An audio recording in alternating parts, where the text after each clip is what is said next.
Good evening and welcome. Tonight I'm going to be whispering to you this book about El Salvador. It's called Your Passport to El Salvador. You can see a big volcano here on the cover. So let's just dive right in. Let's see. Your passport to El Salvador.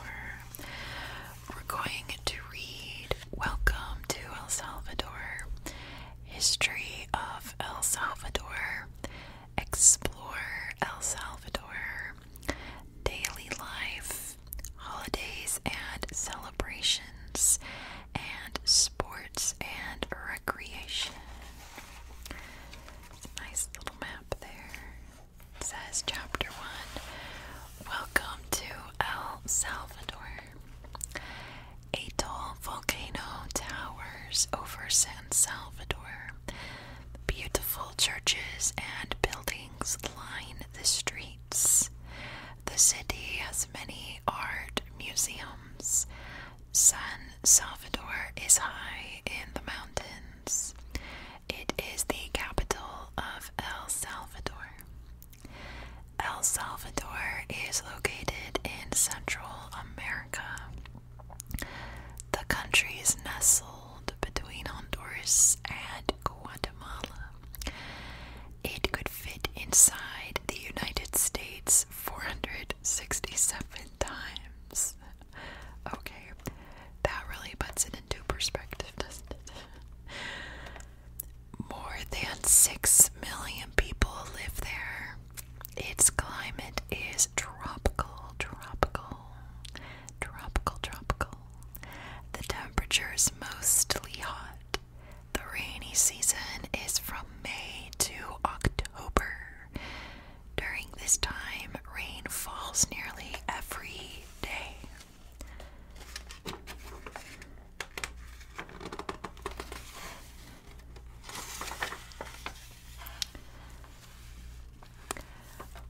Most of the people who live in El Salvador are mestizo.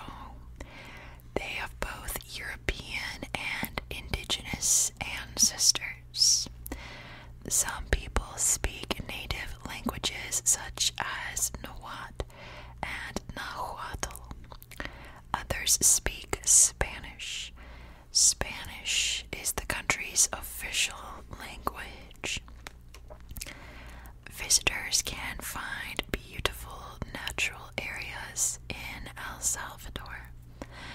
The country has parks with rare flowers and birds. People love to hike in the mountains. They can also surf in the Pacific Ocean, like this guy here. Chapter 2, History of El Salvador. For 10,000 years, people have lived in the region that is now El Salvador. A group of people called the Olmecs settled there as early as 2000 BCE.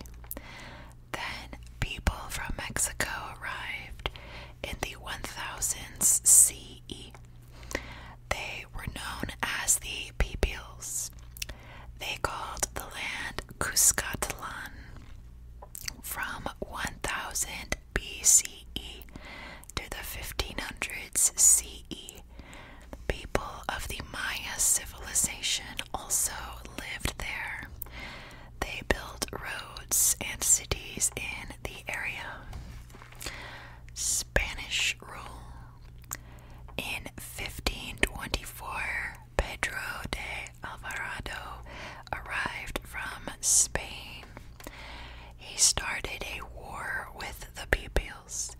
Spain wanted the land for its gold, agricultural products, and farmland. This would make Spain wealthier.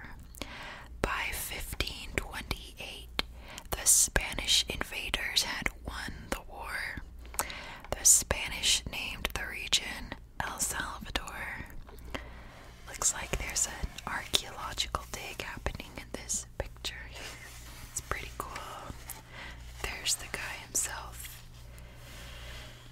nice eyeliner, I guess. In 1808, the Emperor of France invaded Spain. Napoleon. The war in Spain weakened the control of the Spanish throughout Central America. In 1821, the people of El Salvador declared their independence. In 1824, El Salvador joined the Federal Republic of Central America.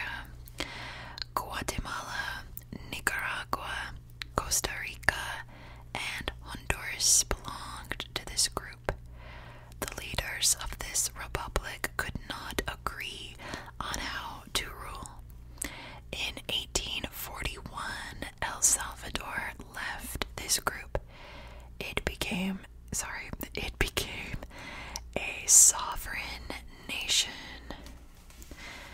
Coffee beans and civil wars. In 1858, General Gerardo Barrios became El Salvador's president. He decided growing and selling coffee to other countries would make more money for the country. There's a statue of him here. He's covered in pigeons. By the 1920s, coffee was the country's main crop. Coffee made up 90% of El Salvador's exports to other countries. That's what coffee looks like on the plant, if you didn't know. In the 1980s, a civil war broke out. At that time, the military and government had too much control. People with little money or power fought for more rights. The war lasted 12 years. Many people fled the country. They came to the United States. When the war ended, people tried to live together peacefully. In 2019, Nayib Bukele became president. Presidents can stay in office for 5 years in El Salvador. There he is, speaking to the UN, it looks like. He is a crypto bro.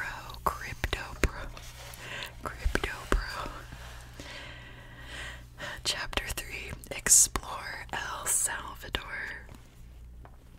I mean, he looks like one, right? Anyway. El Salvador has ancient landmarks, vibrant towns, and natural areas. The Maya built an ancient settlement called Tazumal. It has several pyramids.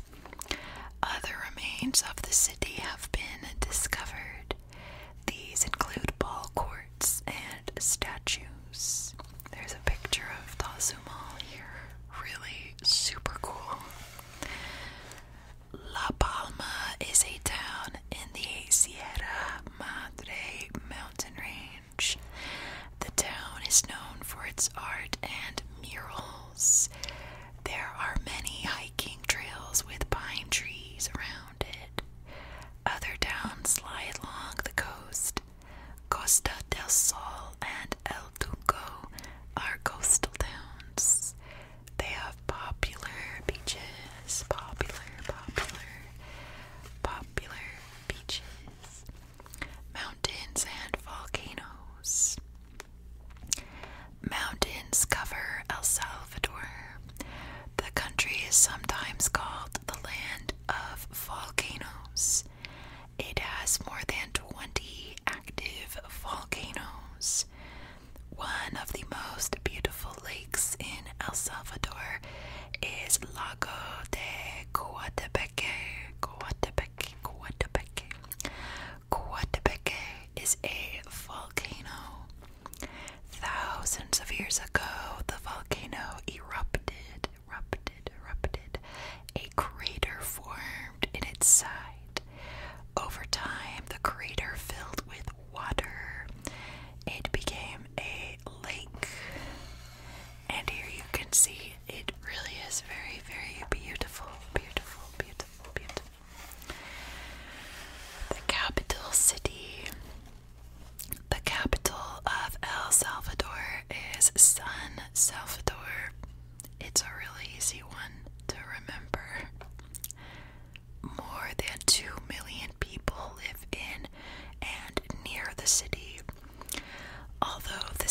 was built in 1528. Not all of its buildings are old. Because of earthquakes, many parts of the city have been rebuilt. Today, San Salvador has beautiful buildings, such as the large Catedral Metropolitana. There's the National Palace, and you can see this is a much more modern church, right, compared to the old Spanish churches. It says it was opened in 1999.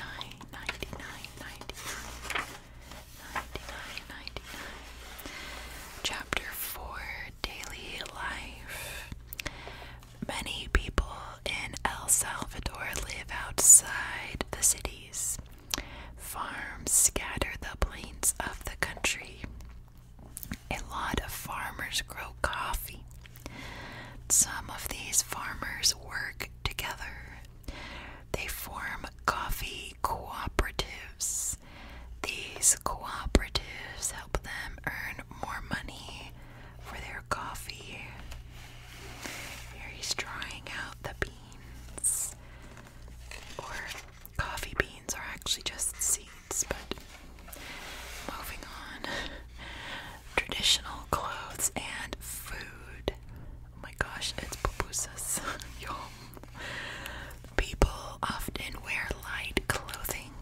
The lightweight fabric helps the wearer stay cool in the country's hot weather. Traditional clothing often has embroidery or decorations made with needles and thread. These outfits are usually colorful and are worn when performing traditional dances. A popular food is pupusa. Oh my gosh. Corn tortillas make up the outside of pupusas. People fill the tortillas with beans, pork, and cheese. So good. The school system. Kids in El Salvador usually start school around age 7. Some kids can attend up to 9 years of school. Then they can leave or go on to get their high school education. They may then attend college. Many go to the Universidad de El Salvador. It was founded in 1841. It is one of the best colleges in the country. Chapter 5, Holidays and Celebrations. September 15th is Dia de la Independencia. The people of El Salvador celebrate their independence from Spain. People march in parades. At night, they shoot off colorful fireworks. A popular indigenous celebration is the Dia de la Cruz. This holiday is celebrated at the beginning of the rainy season on May 3rd. People decorate crosses with flowers and make offerings of fruit.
adventure sports are also popular in El Salvador. The people enjoy hiking in the mountains. For those who live near the ocean, people often swim and surf in the Pacific Ocean's big waves. Many people also go kayaking on the beautiful lakes. And you can see them hiking up in the mountains here. Looks like a lot of fun, to be honest. Types of music. Salvadorans listen to a variety of music. Many people know songs passed down by their ancestors. So band here playing. One type of music is called cumbia of El Salvador. This music mixes African, Spanish, and indigenous styles. Some people also enjoy Salvadoran hip-hop, hip-hop, hip-hop, hip-hop, hip-hop. From its vibrant towns to its tall volcanoes, there is a lot to see in El Salvador. With its delicious food and beautiful views, El Salvador is a wonderful place to visit and live. And that's going to be it for tonight. Thank you so much for watching. I hope that you found this video relaxing and educational. And just like a side note, if you enjoyed this video, please leave a comment down below if you're still awake, because my whisper videos barely get any views, but I love whispered videos, so leave a comment if you love them too, because I know some of